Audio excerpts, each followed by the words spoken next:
ನಮಸ್ತೆ ಎಲ್ರಿಗೂ, ನಾನು ಶ್ವೇತಾ. ಇವತ್ತಿನ ಸೆಷನ್ನಿಂದ ಪರೀಕ್ಷೆಗೆ ಕೇಳಬಹುದಾದ ಅಥವಾ ನಮಗೆ ಅಟ್ಲೀಸ್ಟ್ MCQ ಸಾಲ್ವ್ ಮಾಡಲಿಕ್ಕೆ ಬೇಕಾದಷ್ಟು ಕೆಲವು ಕಾನ್ಸೆಪ್ಟ್ಗಳನ್ನು ಕ್ಲಿಯರ್ ಮಾಡಬೇಕು. ಹಾಗಾಗಿ ನಾನಿಲ್ಲಿ ಯಾವುದೇ ಟೈಪ್ ಮಾಡ್ತಾ ಇಲ್ಲ, ಎಷ್ಟು ಬೇಗ ಆಗುತ್ತೋ ಅಷ್ಟು ಎಲ್ಲವನ್ನು ಇಂಪಾರ್ಟೆಂಟ್ ಇದ್ದದ್ದನ್ನು ಮತ್ತು ಸೋರ್ಸ್ ಕಡಿಮೆ ಸಿಗುವ ವಿಷಯಗಳನ್ನು ರೈಟಿಂಗಲ್ಲಿ ಬರೆದು ಇದನ್ನು ನಾನು ಓದ್ತಾ ಹೋಗ್ತೇನೆ. ದಯವಿಟ್ಟು ಇದನ್ನು ಕೇಳಿಸ್ಕೊಳ್ಳಿ ಕರೆಕ್ಟಾಗಿ, ಯಾಕಂದರೆ ಇದರಲ್ಲಿ ನಾನು ಬರೆದದ್ದು ನಿಮಗೆ ಅರ್ಥ ಆಗದೇ ಇರಬಹುದು. ಸೊ ಅದಕ್ಕಾಗಿ ಕೇಳಿಸಿಕೊಳ್ಳಿ. ಸೊ ಪರೀಕ್ಷೆ ಹತ್ರ ಇರೋದ್ರಿಂದ ಆಗಾಗ ಇದನ್ನು ಮನನ ಮಾಡ್ತಾಯಿರಿ. ಫಸ್ಟ್ ಲಿಬರ್ಟಿಯಿಂದ ಬರುವಂಥ ಇಂಪಾರ್ಟೆಂಟ್ ಕೃತಿ ಯಾವುದೆಲ್ಲ ಇದೆ ಅಥವಾ ಕಾನ್ಸೆಪ್ಟ್ಗಳು ಏನು ಸ್ವಾತಂತ್ರ್ಯದಿಂದ ಬರುತ್ತೆ ಅಂತ ನಾವು ನೋಡೋದಾಗಿದ್ದರೆ, ಮೊದಲನೇದಾಗಿ ಸ್ವಾತಂತ್ರ್ಯದ ಕುರಿತು ಎಲ್ ಟಿ ಹಾಬ್ಹೌಸ್ ಅವರು ಬರೆದಂಥ ಒಂದು ಕೃತಿಯನ್ನು ನೆನಪಿಟ್ಕೊಳ್ಳಿ. ಎಲಿಮೆಂಟ್ಸ್ ಆಫ್ ಸೋಷಿಯಲ್ ಜಸ್ಟಿಸ್ ಅಂತ. ಎಲಿಮೆಂಟ್ಸ್ ಆಫ್ ಸೋಷಿಯಲ್ ಜಸ್ಟಿಸ್ ಇದು 1922ನೇ ಇಸವಿಯಲ್ಲಿ ಈ ಕೃತಿ ಪ್ರಕಟವಾಗಿದೆ. ಅದೇ ರೀತಿ ಎರಡನೇ ಪ್ರಶ್ನೆ ನೋಡಿ, 1976ನೇ ಇಸವಿಯಲ್ಲಿ ಪ್ರಕಟವಾದ ಪ್ರಾಬ್ಲಮ್ಸ್ ಆಫ್ ಪೊಲಿಟಿಕಲ್ ಫಿಲಾಸಫಿ ಇದು ಯಾರ ಗ್ರಂಥ? ಪ್ರಾಬ್ಲಮ್ಸ್ ಆಫ್ ಪೊಲಿಟಿಕಲ್ ಫಿಲಾಸಫಿ ಇದು ಯಾರ ಗ್ರಂಥ ಅಂತ. ಇದನ್ನು ಬರೆದವರು ಡಿ ರಾಫೆಲ್ ಅವರು. D Raphael. ಈ ಡಿ ರಾಫೆಲ್ ಮತ್ತು ಎಲ್ ಟಿ ಹಾಬ್ಹೌಸ್ ಈ ಕೆಲವು ಚಿಂತಕರುಗಳನ್ನು ನಾವು ಯಾಕೆ ನೆನಪಿಟ್ಕೊಳ್ಬೇಕು ಅಂತ ಹೇಳಿದರೆ, ಕೆಲವೊಮ್ಮೆ ಹೊಂದಿಸಿ ಬರೆಯಿರಿ ಆ ಥರ ಪ್ರಶ್ನೆ ಕೇಳಬಹುದು, ಅಥವಾ ಯಾವುದಾದ್ರು ಚಿಂತನೆಗಳನ್ನು ಕೇಳಿ ಇದಕ್ಕೆ ಇವರು ಸಂಬಂಧಪಟ್ಟಿದ್ದಾರಾ ಇಲ್ವಾ ಅಂತ ಕೇಳಬಹುದು. ಇವರು ಸ್ವಾತಂತ್ರ್ಯದ ಪರ ಚಿಂತನೆಯನ್ನು ಹೇಳಿದಾರಾ ಅಥವಾ ಈಕ್ವಾಲಿಟಿ ಬಗ್ಗೆ ಮಾತನಾಡಿದಾರಾ ಅಂತ ಕೇಳಬಹುದು. ಸೊ ಆಗ ನಮಗೆ ಕ್ಲಿಯರಾಗಿ ಅವರು ಎಲ್ಲಿಗೆ ಯಾವ ಗುಂಪಿಗೆ ಸೇರಿದವರು ಅಂತ ಗೊತ್ತಾದರೆ ಆನ್ಸರನ್ನು ಈಸಿಯಾಗಿ ಐಡೆಂಟಿಫೈ ಮಾಡ್ಬೋದು. ಇಲ್ಲಿ ಗ್ರಂಥಗಳನ್ನು ನೆನಪಿಟ್ಕೊಳ್ಳಿ. ಎಲಿಮೆಂಟ್ಸ್ ಆಫ್ ಸೋಷಿಯಲ್ ಜಸ್ಟಿಸ್ ಬರೆದಿದ್ದು ಎಲ್ ಟಿ ಹಾಬ್ಹೌಸ್. ಅದೇ ರೀತಿ ಪ್ರಾಬ್ಲಮ್ಸ್ ಆಫ್ ಪೊಲಿಟಿಕಲ್ ಫಿಲಾಸಫಿ ಬರೆದಿದ್ದು ಡಿ ರಾಫೆಲ್ ಅವರು. ಇನ್ನು ಮೂರನೇದು ಲಿಬರ್ಟಿ, ರೆಗ್ಯುಲೇಷನ್, ಅಥಾರಿಟಿ ಮತ್ತು ಸ್ಟೇಟ್ ಅಂತ ನಾನು ಬರೆದಿದ್ದೇನೆ. ಏನು ಅಂತ ಹೇಳಿದರೆ, ಎಲ್ರಿಗೂ ಕೂಡ ಈಗ ಸ್ವಾತಂತ್ರ್ಯ ಬೇಕು. ಈಗ ರಾಫೆಲ್ ಆಗಿರಲಿ ಎಲ್ ಟಿ ಹಾಬ್ಹೌಸ್ ಆಗಿರಲಿ ಹೇಳಿರೋದೇನು ಅಂತ ಹೇಳಿದರೆ, ಸ್ವಾತಂತ್ರ್ಯಕ್ಕೆ ಯಾವುದೇ ಮಿತಿಗಳನ್ನು ನಾವು ಹೇರಬಾರ್ದು ಅಂತ. ಅದೇ ರೀತಿ ಸ್ವಾತಂತ್ರ್ಯವನ್ನು ನಾವು ಬೇಕಾದಷ್ಟು ಅನುಭವಿಸಿದರೆ ಅದಕ್ಕೊಂದಷ್ಟು ರೆಗ್ಯುಲೇಷನ್ಗಳನ್ನು ಹಾಕಬಹುದು. ರೆಗ್ಯುಲೇಷನ್ಗಳನ್ನು ಹಾಕಬೇಕಾದಾಗ ಅಲ್ಲಿ ಒಂದು ಅಥಾರಿಟಿಯ ಅವಶ್ಯಕತೆ ಇರುತ್ತೆ. ಅಥಾರಿಟಿಯೇ ನಂತರ ಸ್ಟೇಟ್ ಆಗಿ ಪರಿವರ್ತನೆ ಹೊಂದುತ್ತೆ, ಅಥವಾ ಸ್ಟೇಟ್ ತನ್ನ ಅಥಾರಿಟಿಯನ್ನು ಬಳಸಿಕೊಂಡು ಒಂದಷ್ಟು ರೆಗ್ಯುಲೇಷನ್ ಹಾಕಿ ಸ್ವಾತಂತ್ರ್ಯದ ಮೇಲೆ ಒಂದಷ್ಟು ಹಿಡಿತ ಸಾಧಿಸಬಹುದು ಅಂತ. ಈ ವಿಷಯ ಬಂದಾಗ ಇಬ್ಬರು ಥಿಂಕರ್ಸ್ಗಳನ್ನು ನಾವು ನೆನಪಿಟ್ಕೊಳ್ಬೇಕು. ಹೋಬ್ಸ್ ಅವರು, ಥಾಮಸ್ ಹೋಬ್ಸ್ ಅವರು. ಇವ್ರು ಏನು ಹೇಳಿದ್ದಾರೆ ಅಂತ ಹೇಳಿದರೆ, ಇಲ್ಲಿ liberty must be limited for the benefit of state ಅಂತ. ಸ್ವಾತಂತ್ರ್ಯಕ್ಕೆ ಅಂದರೆ ಒಬ್ಬ ವ್ಯಕ್ತಿ ಸಂಪೂರ್ಣ ಸ್ವಾತಂತ್ರ್ಯವನ್ನು ಅನುಭವಿಸುವುದನ್ನು ತಡೆ ಮಾಡಬೇಕು, ಲಿಮಿಟೆಡ್ ಮಾಡಬೇಕು, ಅಥವಾ ಲಿಮಿಟ್ ಮಾಡಬೇಕು ಲಿಬರ್ಟಿ ಅನುಭವಿಸೋದನ್ನು. ಯಾಕೆ ಅವನಿಗೆ ತಡೆ ಹಾಕಬೇಕು ಅಂತ ಹೇಳಿದರೆ, ರಾಜ್ಯಕ್ಕಾಗಿ. ಯಾಕಂದರೆ ಅವನು ಆ್ಯಬ್ಸಲ್ಯೂಟ್ ಮೊನಾರ್ಕಿಯನ್ನು ಹೆಚ್ಚು ಪ್ರಚಾರ ಮಾಡಿರ್ತಾನೆ ಅಲ್ವಾ. ಕಿಂಗ್ ಹೇಳಿದ್ದು ಕಿಂಗೆ ಸುಪ್ರೀಮ್ ಅಂತೇಳಿ. ಸೊ ಜನರಿಗೆ ಜಾಸ್ತಿ ಸ್ವಾತಂತ್ರ್ಯ ಕೊಟ್ಟರೆ ಅವರು ದಂಗೆ ಹೇಳೋ ಸಂದರ್ಭವೂ ಇರಬಹುದು. ಹಾಗಾಗಿ liberty must be limited for the benefit of state ಅಂತ ಹೇಳ್ತಾನೆ ಹೋಬ್ಸ್. ಅದೇ ರೀತಿ ನೆಕ್ಸ್ಟ್ ನೆನಪಿಟ್ಕೊಳ್ಳಿ, ಜಾನ್ ಲಾಕ್ ಮತ್ತು ಜೆ ಎಸ್ ಮಿಲ್ ಏನು ಹೇಳ್ತಾರೆ ಅಂತ ಹೇಳಿದರೆ, state authority must be limited for the use of liberty ಅಂತ. ಸ್ವಾತಂತ್ರ್ಯವನ್ನು ನಾವು ಚೆನ್ನಾಗಿ ಅನುಭವಿಸಬೇಕು ಅಂತ ಹೇಳಿದರೆ ರಾಜ್ಯದ ಅಧಿಕಾರಕ್ಕೆ ನಾವು ಕಡಿವಾಣ ಹಾಕಬೇಕು, ಆದರೆ ಮಾತ್ರ ಸ್ವಾತಂತ್ರ್ಯವನ್ನು ಅನುಭವಿಸಲಿಕ್ಕೆ ಸಾಧ್ಯ ಅಂತ ಹೇಳ್ತಾರೆ. ಈ ಇಬ್ಬರ ಡಿಫ್ರೆನ್ಸನ್ನು ನೀವು ಸರಿಯಾಗಿ ಅರ್ಥ ಮಾಡ್ಕೊಳ್ಳಿ, ಹೋಬ್ಸ್ ಮತ್ತು ಲಾಕ್ ಮತ್ತು ಜೆ ಎಸ್ ಮಿಲ್ ಅವರದ್ದು. ನೆಕ್ಸ್ಟ್ ಕಾನ್ಸೆಪ್ಟಿಗೆ ಬನ್ನಿ, ಸಿವಿಲ್ ಲಿಬರ್ಟಿ, ನಾಗರಿಕ ಸ್ವಾತಂತ್ರ್ಯ ಅಂತ ಹೇಳಿ. ಈ ನಾಗರಿಕ ಸ್ವಾತಂತ್ರ್ಯದ ಬಗ್ಗೆ ಮಾತನಾಡ್ತಾ ಇರುವಾಗ ಬಾರ್ಕರ್ ಅವರು ಇಂಪಾರ್ಟೆಂಟ್ ಆಗ್ತಾರೆ. ಬಾರ್ಕರ್ ನೆನಪಿಟ್ಕೊಳ್ಳಿ, ನಾಗರಿಕ ಸ್ವಾತಂತ್ರ್ಯ, ಬಾರ್ಕರ್. ಇವರ ಪ್ರಕಾರ ನಾಗರಿಕ ಸ್ವಾತಂತ್ರ್ಯದಲ್ಲಿ 3 ವಿಧಗಳಿದೆ ಅಂತ ಅವ್ರು ಹೇಳ್ತಾರೆ. ಬಾರ್ಕರ್ ಅವರು ಬರೆದ ಕೃತಿ ಯಾವುದು ಗೊತ್ತಾ? Principles of social and political theory. 1951ನೇ ಇಸವಿಯಲ್ಲಿ ಪ್ರಕಟ ಆಯಿತಿದ್ದು. ಬಾರ್ಕರ್ ಅವರು ಬರೆದ ಕೃತಿ principles of social and political theory ಅಂತ.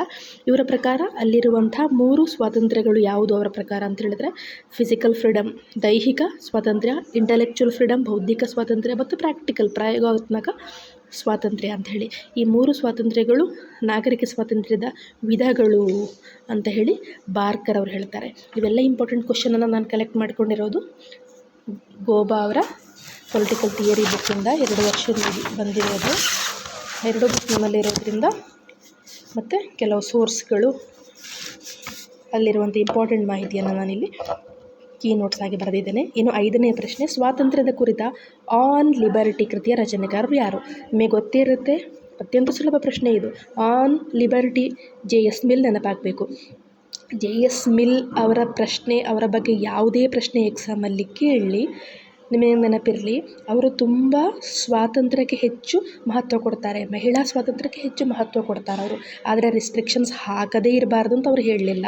ಸೊ ಇವರೇ ನೆಗೆಟಿವ್ ಲಿಬರ್ಟಿ ಮತ್ತು ಪಾಸಿಟಿವ್ ಲಿಬರ್ಟಿ ಅಂತ ಯಾವುದು ಕಾನ್ಸೆಪ್ಟ್ ಬಂತು ಸ್ವಾತಂತ್ರ್ಯದಲ್ಲಿ, ಅದನ್ನು ಪರಿವರ್ತನೆಯ ಒಂದು ಹಂತದಲ್ಲಿ ಹೆಚ್ಚಿನ ಕಾರ್ಯ ಮಾಡಿದ್ದು JS ಮಿಲ್ ಅವರು.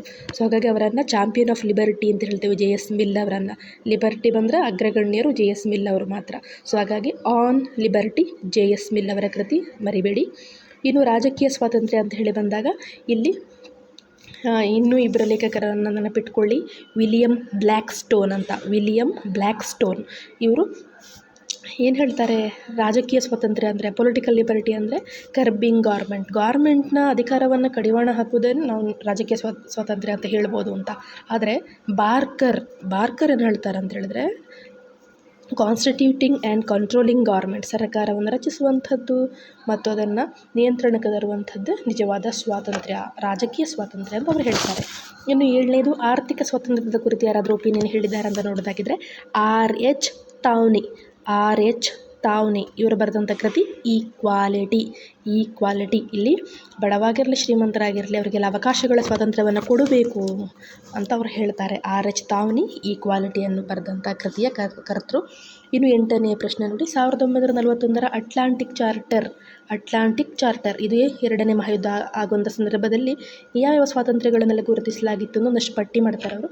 ಸೊ 1941ರ ಅಟ್ಲಾಂಟಿಕ್ ಚಾರ್ಟರ್ನಲ್ಲಿ 4 ಸ್ವಾತಂತ್ರ್ಯಗಳನ್ನು ಗುರುತಿಸಲಾಗುತ್ತೆ. ಯಾವುದೆಲ್ಲ ಅಂತ ಹೇಳಿದರೆ, freedom of speech, freedom of worship, ಇದೆರಡು ನೆಗೆಟಿವ್ ಆಸ್ಪೆಕ್ಟನ್ನು ಹೊಂದಿದೆ. ಅಂದರೆ ಸಂಪೂರ್ಣ ಸ್ವಾತಂತ್ರ್ಯ ವ್ಯಕ್ತಿಗೆ ಕೊಡಬೇಕು, ರಾಜ್ಯ ಹಸ್ತಕ್ಷೇಪ ಮಾಡಬಾರ್ದು ಅಂತ ಹೇಳಿ.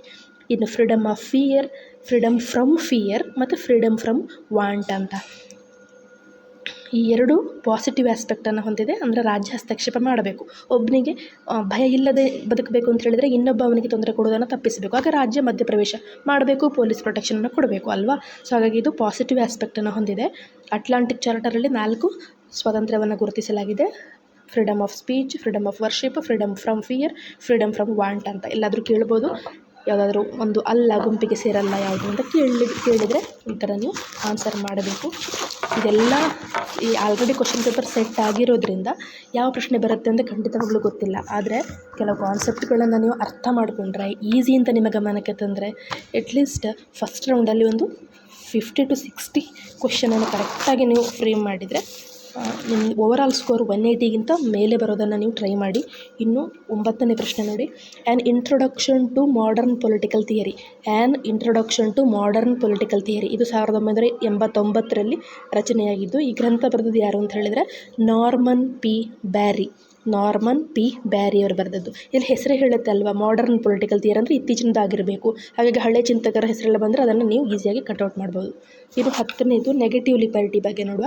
ನೆಗೆಟಿವ್ ಲಿಬರ್ಟಿ ಅಂದ ತಕ್ಷಣ ಬರಬೇಕು ನಿಮಗೆ ಕಲ್ಪನೆ, ಮಿನಿಮಲ್ ಸ್ಟೇಟ್, ರಾಜ್ಯದ ಹಸ್ತಕ್ಷೇಪ ಕಡಿಮೆ ಇರಬೇಕು ಅಥವಾ ಫ್ರೀ ಮಾರ್ಕೆಟ್ ಸೊಸೈಟಿ ಇರಬೇಕಲ್ಲಿ ಅಂತ ಹೇಳಿ, ಆಯಿತಾ. ನೆಗೆಟಿವ್ ಲಿಬರ್ಟಿ ಬಂದರೆ ಸ್ವಾತಂತ್ರ್ಯ ಜಾಸ್ತಿ ಇದೆ ಜನರಿಗೆ, ರಾಜ್ಯದ ಕರ್ತವ್ಯ ಕಡಿಮೆ, ಅಲ್ಲಿ ರಾಜ್ಯ ಹಸ್ತಕ್ಷೇಪ ಮಾಡುವಾಗಿಲ್ಲ, ವಾಚ್ ಡಾಗ್ ಥರ.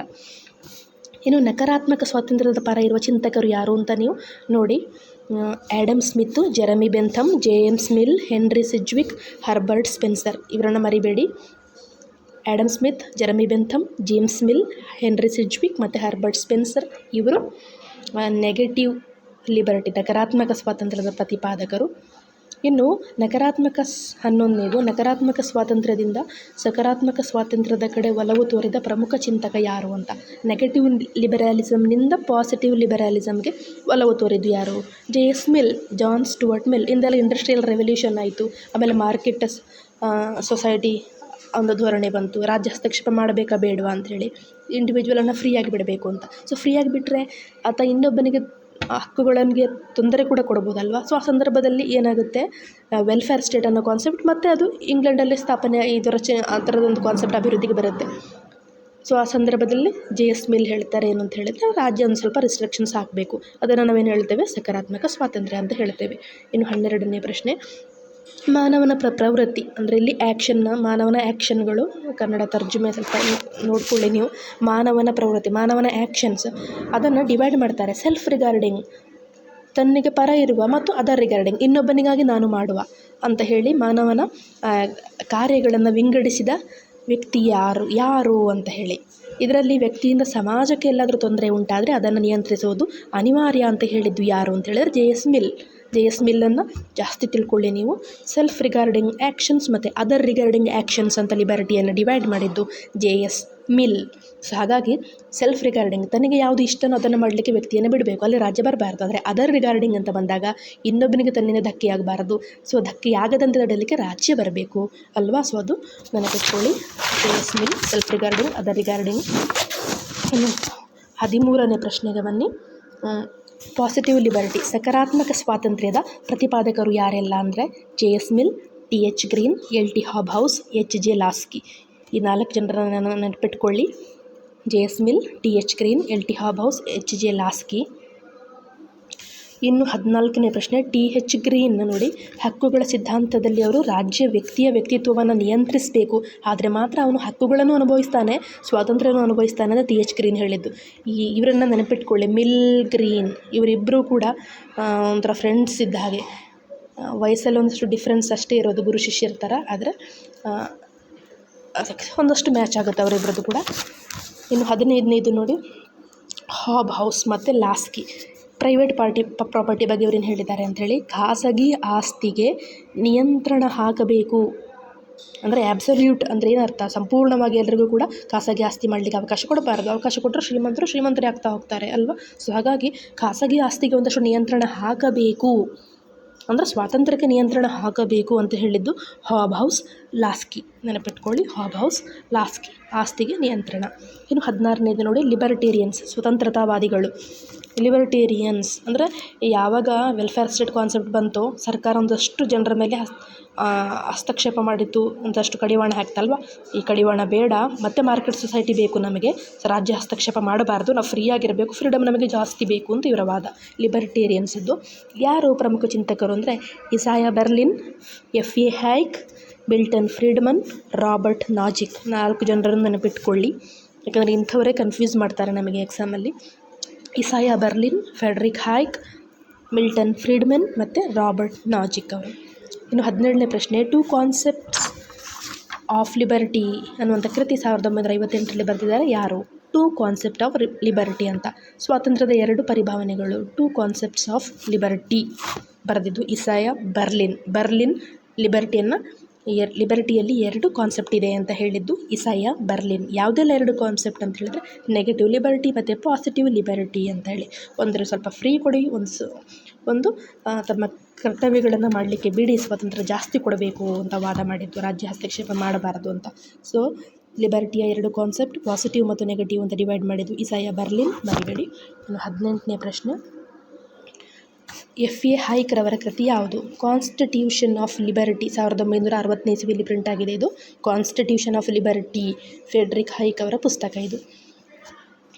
ಏನು ಫ್ರೀಡಮ್ ಅಂತ ಹೇಳಿದರೆ ಹೈಕರವರ ಪ್ರಕಾರ freedom from constraints of the state ಅಂತ ಹೇಳಿದ್ದಾರೆ. ರಾಜ್ಯ ಹಸ್ತಕ್ಷೇಪ ಮಾಡದೇ ಇರುವಂಥದ್ದು, ತೊಂದರೆ ಕೊಡದೇ ಇರುವಂಥದ್ದು ಅಂತ ಹೇಳಿ ಅವರು ಲಿಬರ್ಟಿ ಮತ್ತು ಫ್ರೀಡಮ್ ಅನ್ನೋ 2 ಕಾನ್ಸೆಪ್ಟನ್ನು ಇಂಟರ್ಚೇಂಜಬಲಿ ಸಾಮಾನ್ಯವಾಗಿ ಒಂದೇ ರೀತಿ ಬಳಸಿದ್ದಾರೆ ಅವರು, ಲಿಬರ್ಟಿ ಮತ್ತು ಫ್ರೀಡಮ್ ಅನ್ನೋ ಕಾನ್ಸೆಪ್ಟನ್ನು. ನೆಕ್ಸ್ಟ್ 19ನೇ ಪ್ರಶ್ನೆಗೆ ಹೋಗಿ, ಮಿಲ್ಟನ್ ಫ್ರೀಡ್ಮನ್ ಅವರ ಕೃತಿ ಯಾವುದು? ಮಿಲ್ಟನ್ ಫ್ರೀಡ್ಮನ್ ಅವರ ಕೃತಿ ಯಾವುದು? ಕ್ಯಾಪಿಟಲಿಸಮ್ ಆ್ಯಂಡ್ ಫ್ರೀಡಮ್ ಅಂತ 1962ನೇ ಇಸವಿಯಲ್ಲಿ ಅದನ್ನು ಅವರು ಬರೆದಿದ್ದಾರೆ. ಇವರು ಇಂಪಾರ್ಟೆನ್ಸ್ ಕೊಟ್ಟಿದ್ದು competitive market condition necessary for freedom ಅಂತ. ಸ್ವಾತಂತ್ರ್ಯವನ್ನು ಅನುಭವಿಸಬೇಕು ಅಂತ ಹೇಳಿದರೆ ಸ್ಪರ್ಧಾತ್ಮಕವಾದ ಒಂದು ಮಾರುಕಟ್ಟೆ ಸ್ಥಿತಿ, ಅಂದರೆ ಕಾಂಪಿಟೇಷನ್ ಮಾಡಬೇಕು, ಜಾಸ್ತಿ ಎಲ್ಲರೂ ಮುಂದೆ ಬರಬೇಕು, ಬಂಡವಾಳಶಾಹಿಗಳಾದರೂ ಪರವಾಗಿಲ್ಲ, ಸ್ವಾತಂತ್ರ್ಯ ಅಷ್ಟರ ಮಟ್ಟಿಗೆ ಇರಬೇಕು ಅಂತ ಹೇಳಿದ್ದು. Absence of coercion of A man by his fellow man, ಒಬ್ಬ ವ್ಯಕ್ತಿಗೆ ಇನ್ನೊಬ್ಬ ವ್ಯಕ್ತಿಯಿಂದ ತೊಂದರೆ ಆಗಬಾರದು, ಸೊ ಫ್ರೀ ಆಗಿರಬೇಕಾತ ಅಂತ ಹೇಳಿ. ಸೊ ಕ್ಯಾಪಿಟಲಿಸಮ್ ಮತ್ತು ಫ್ರೀಡಮ್ ಅಂತ ಬಂದಾಗ ಮಿಲ್ಟನ್ ಫ್ರೀಡ್ಮನ್ ನೆನಪಾಗಲಿ ನಿಮಗೆ. ಇನ್ನು 20ನೇ ಪ್ರಶ್ನೆ, ರಾಬರ್ಟ್ ನಾಜಿಕ್ ಅವ್ರದ್ದು. ರಾಬರ್ಟ್ ನಾಜಿಕ್ ಇವರು ಈಕ್ವಾಲಿಟಿಯನ್ನು ವಿರೋಧಿಸ್ತಾರೆ, ನೆನಪಿಟ್ಕೊಳ್ಳಿ. ನಾಜಿಕ್ ಅವರು ಸಮಾನತೆಯ ವಿರೋಧಿ, ಆಯಿತಾ. ಸೊ ಇವರ ಕೃತಿ ಎನಾರ್ಕಿ, ಸ್ಟೇಟ್ ಆ್ಯಂಡ್ ಉಟೋಪಿಯಾ ಅಂತ 1974ರಲ್ಲಿ ರಚನೆಯಾಯಿತು. ಎನಾರ್ಕಿ, ಸ್ಟೇಟ್ ಆ್ಯಂಡ್ ಉಟೋಪಿಯಾ ಅಂತ ಹೇಳಿ. ಮಿನಿಮಲ್ ಸ್ಟೇಟ್, ರಾಜ್ಯದ ಮಿತ ಕಾರ್ಯಗಳ ಬಗ್ಗೆ ಅವರು ಜಾಸ್ತಿ ಮಾತಾಡ್ತಾರೆ. ಮತ್ತು ಒಂಥರ ನಮ್ಮ ಜಾನ್ ಲಾಕ್ ಹೇಳಿದಾಗೆ ನ್ಯಾಚುರಲ್ ರೈಟ್ಸ್ ಎಲ್ಲ ಏನು ಬಂದಿರುತ್ತೆ ಅದನ್ನು ಅನುಭವಿಸಲಿಕ್ಕೆ ರಾಜ್ಯ ಬಿಟ್ಟು ಬಿಡಬೇಕು ಅಂತ. ಸೊ ಕಲ್ಯಾಣ ಕಾರ್ಯಕ್ರಮಗಳೆಲ್ಲ ಮಾಡಬಾರ್ದು. ಮಿನಿಮಮ್ ರೈಟ್ಸ್ ಏನು ಅದನ್ನು ಪ್ರೊಟೆಕ್ಷನ್ ಮಾಡಬೇಕಷ್ಟೇ ರಾಜ್ಯದ ಕೆಲಸ. ಮಿನಿಮಲ್ ಸ್ಟೇಟ್ ಕಾನ್ಸೆಪ್ಟ್ ಅವರದ್ದು, ರಾಬರ್ಟ್ ನಾಜಿಕ್ ಅವರದ್ದು. ಫುಲ್ ಫ್ರೀಡಮ್ ಕೊಡಿ ಅಂತ. ಇನ್ನು ಕಾರ್ಲ್ ಮಾರ್ಕ್ಸ್ ಮತ್ತು ಕಾರ್ಲ್ ಮಾರ್ಕ್ಸ್ ಮತ್ತು ಏಂಜಲ್ಸ್ ಅವರ ಕೃತಿ ಯಾರು? ಇಬ್ಬರು ಸೇರಿ ಬರೆದಿದ್ದು ಹೋಲಿ ಫ್ಯಾಮಿಲಿ ಅಂತ. ಅಲ್ಲಿ ಕೂಡ ಸ್ವಾತಂತ್ರ್ಯದ ಬಗ್ಗೆ ಹೆಚ್ಚು ಮಾತನಾಡಿದ್ದಾರೆ ಇಬ್ಬರು ಕೂಡ. ಏನು ಅಂತ ಹೇಳಿದರೆ, ಬಂಡವಾಳಶಾಹಿಗಳೇ ಒಂಥರ ಒಂದು ಕಾರ್ಮಿಕರ ಮೇಲೆ ದೌರ್ಜನ್ಯ ಮಾಡ್ತಾರೆ. ಏಲಿನೇಷನ್ ಅದೊಂದು ಕಾನ್ಸೆಪ್ಟ್ನೇ ಕೇಳಿದಿರಲ್ವ. ಆತ ಪ್ರಾಡಕ್ಟಿಂದ ಏಲಿನೇಟ್ ಆಗ್ತಾನೆ, ಫ್ಯಾಮಿಲಿಯಿಂದ, ನೇಚರಿಂದ, ಎಲ್ಲರಿಂದೂ ಏಲಿನೇಟ್ ಆಗ್ತಾನೆ ಅಂತ. ಸೊ ಎಕ್ಸಸ್ ದುಡಿದ್ರೂ ಕೂಡ ಅವನಿಗೆ ಲಾಭದಲ್ಲಿ ಅಂಶವನ್ನೇ ಕೊಡೋದಿಲ್ಲ ಅಂತ. ಅಷ್ಟರ ಮಟ್ಟಿಗೆ ಅವನ ಮೇಲೆ ಶೋಷಣೆ ಆಗ್ತಾ ಇದೆ ಅಂತ. ಸೊ ಅದನ್ನೆಲ್ಲ ಸ್ವಾತಂತ್ರ್ಯ ಕೊಡಬೇಕು ಅಂತ ಹೇಳಿದ್ರೆ ಅಲ್ಲಿ ಸೋಷಿಯಲಿಸಮ್ ಬರಬೇಕು ಅಂತ. ಸೊ ಕ್ಯಾಪಿಟಲಿಸಮ್ ಮತ್ತು ಸೋಷಿಯಲಿಸಮ್ ಅವರ ಪರ ವಿರೋಧ ಚರ್ಚೆಗಳು ಅಲ್ಲಿ ನಡೆಯುತ್ತೆ. ಮಾರ್ಕ್ಸ್ರವರ ಇನ್ನೊಂದು ಬುಕ್ ಯಾವುದು ಅಂತ ಹೇಳಿದರೆ ಇಕನಾಮಿಕ್ ಆ್ಯಂಡ್ ಫಿಲಾಸಫಿಕ್ ಮ್ಯಾನುಸ್ಕ್ರಿಪ್ಟ್ಸ್ ಅಂತ 1844 ಅದು ರಚನೆಯಾಯಿತು. ಇನ್ನು 22ನೇದು ಹರ್ಬರ್ಟ್ ಮಾರ್ಕಸ್. ಇವರನ್ನು ಕೂಡ ಒಂದು ಅರ್ಥದಲ್ಲಿ ಮಾರ್ಕ್ಸಿಸ್ಟ್ ಅಂತ ನಾವು ಕರಿಬೋದು. 1 dimensional man studies in the ideology of advanced industrial society 1964 ಅಂತ. ಆ ಇಸ್ವಿಯಲ್ಲಿ ಅವರು ಬರೆದಿರೋಂಥ ಬುಕ್ 1 ಡೈಮೆನ್ಷನಲ್ ಮ್ಯಾನ್ ಬಂದರೆ ಮಾರ್ಕಸನ್ನು ನೆನಪಿಟ್ಕೊಳ್ಳಿ. ಇನ್ನೊಂದು ಬುಕ್ ಅವರದ್ದು ಇರೋಸ್ ಆ್ಯಂಡ್ ಸಿವಿಲೈಸೇಷನ್ 1966 ಪ್ರಿಂಟ್ ಆಯ್ತದು. ಅವರು ಸೋವಿಯತ್ ಮಾರ್ಕ್ಸಿಸಮನ್ನು ರಿಜೆಕ್ಟ್ ಮಾಡ್ತಾರೆ. ಇದು ಡಿಸ್ಟಾರ್ಟೆಡ್ ವರ್ಷನ್ ಆಫ್ ಮಾರ್ಕ್ಸಿಸಮ್ ಅಂತ ಹೇಳ್ತಾರೆ. ನಿಜವಾದ ಮಾರ್ಕ್ಸಿಸಮಲ್ಲಿರುವ ಮಾನವೀಯ ಅಂಶಗಳನ್ನು ಹೈಲೈಟ್ ಮಾಡ್ತಾರೆ ಅವರು. ಸೊ ಎರೋಸ್ ಆ್ಯಂಡ್ ಸಿವಿಲೈಸೇಷನ್ 1966 ಇಸ್ವಿಯಲ್ಲಿ ಪ್ರಿಂಟ್ ಆಗಿದೆ, ಹರ್ಬರ್ಟ್ ಮಾರ್ಕಸ್ ಅವರು. ಇನ್ನೊಬ್ಬರು ಸಿ ಬಿ ಮ್ಯಾಕ್ಪರ್ಸನ್ ಅವರ ಕೃತಿ ಡೆಮಾಕ್ರೆಟಿಕ್ ಥಿಯರಿ, ಎಸ್ಸೇಸ್ ಇನ್ ರಿಟ್ರೀವಲ್ 1973 ಅಂತ. ಸೊ ಡೆವಲಪ್ಮೆಂಟ್ ಅಂದರೆ ನಾವು ಪವರ್ ತಗೊಳ್ಳುವ, ಅಲ್ಲಿ ರಿಯಲ್ ಫ್ರೀಡಮ್ ಇದೆ ಅಂತ ಹೇಳ್ತಾರೆ. ಬಟ್ ನಿಯೋ ಮಾರ್ಕ್ಸಿಸ್ಟ್ ಅಂತ ಕರಿತೇವೆ. ಥ್ರೂ ಡೆವಲಪ್ಮೆಂಟಲ್ ಪವರ್, ಅದೇ ರಿಯಲ್ ಫ್ರೀಡಮ್ ಅಂತ ಹೇಳ್ತಾರೆ. ಡೆಮಾಕ್ರೆಟಿಕ್ ಥಿಯರಿ ಅನ್ನುವಂಥದ್ದು ಇವರ ಬುಕ್ ಸಿ ಬಿ ಮ್ಯಾಕ್ಪರ್ಸನ್. ಇನ್ನು ಕೊನೆಯದಾಗಿ ಹೋಬ್ಸ್ ಅವರು ಹೇಳಿದ್ರು ಲಿಬರ್ಟಿ ಬಗ್ಗೆ, ಅದನ್ನು ನೆನಪಿಟ್ಕೊಳ್ಳಿ. ಆ್ಯಬ್ಸೆನ್ಸ್ ಆಫ್ ಎಕ್ಸ್ಟರ್ನಲ್ ಇಂಪೆಡಿಮೆಂಟ್ಸ್ ಅಂತ ಅವರು ಒಂದು ಸೆಂಟೆನ್ಸ್ ಹೇಳ್ತಾರೆ. ಕೆಲವೊಮ್ಮೆ ಕೇಳ್ತಾರೆ ಆ್ಯಬ್ಸೆನ್ಸ್ ಆಫ್ ಎಕ್ಸ್ಟರ್ನಲ್ ಇಂಪೆಡಿಮೆಂಟ್ಸ್ ಇದು ಯಾರಿಗೆ ಸಂಬಂಧಪಟ್ಟದ್ದು ಅಂತ ಹೇಳಲಿಕ್ಕೆ ವ್ಯಾಖ್ಯಾನಗಳನ್ನು ಕೊಟ್ಟು. ಸೊ ವ್ಯಾಖ್ಯಾನಗಳ ಬಗ್ಗೆ ಒಂದು ಸ್ವಲ್ಪ ನೋಡ್ಕೊಳ್ಳಿ. ಸ್ವಾತಂತ್ರ್ಯವನ್ನು ಅನುಭವಿಸಬೇಕು ಅಂತ ಹೇಳಿದರೆ ಈ ಥರ ಯಾವುದೇ ತೊಂದರೆ ಅಡಚಣೆಗಳು ಆಗಬಾರದು ಅಂತ ಹೇಳ್ತಾರೆ. ಆದರೆ ಈತನೇ ಒಂದು ಕೇಂದ್ರೀಕೃತ ರಾಜ್ಯ ವ್ಯವಸ್ಥೆಯನ್ನು ಹೆಚ್ಚು ಪ್ರಚಾರ ಮಾಡಿದ್ದು. ಸೊ ಎಕ್ಸ್ಟರ್ನಲ್ ಇಂಪೆಡಿಮೆಂಟ್ಸ್ ಇಲ್ಲದೇ ಇರುವಂಥದ್ದು ಅಲ್ಲಿ ಸ್ವಾತಂತ್ರ್ಯ ಜಾಸ್ತಿ ಅಂತ. ಸೊ ಇದಿಷ್ಟು ಒಂದಷ್ಟು ಲಿಬರ್ಟಿ ಬಗ್ಗೆ ಕೇಳುವಂಥ 4-5 ಪುಸ್ತಕದಲ್ಲಿ ಸೇರಿಸಿ ಎಷ್ಟು ಥಿಂಕರ್ಸ್ಗಳು ಲಿಬರ್ಟಿ ಬಗ್ಗೆ ಮಾತನಾಡಿದ್ದಾರೆ. ಸೊ ಒಂದಷ್ಟು ರಿವಿಷನ್ ಆದಾಗಾಯಿತು. 1-2 ಸಲ ಇದನ್ನು ಕೇಳಿಸ್ಕೊಳ್ಳಿ. ಎಕ್ಸಾಮಲ್ಲಿ ಬಂದರೆ MCQ ಅನ್ನು ಹ್ಯಾಂಡಲ್ ಮಾಡೋದನ್ನು ಒಂದು ಸ್ವಲ್ಪ ಕಲೀರಿ. ಯಾವುದೊಂದು 2 ಆಪ್ಷನ್ಗಳನ್ನು ಅದು ಕಲಿಯೋದನ್ನು ಕಲೀರಿ. ಸೊ 50% ಚಾನ್ಸ್ ಇರುತ್ತೆ ಸ್ಟಿಲ್ ನಿಮ್ಮ ಆನ್ಸರ್ ರೈಟ್ ಆಗೋದು. All the best.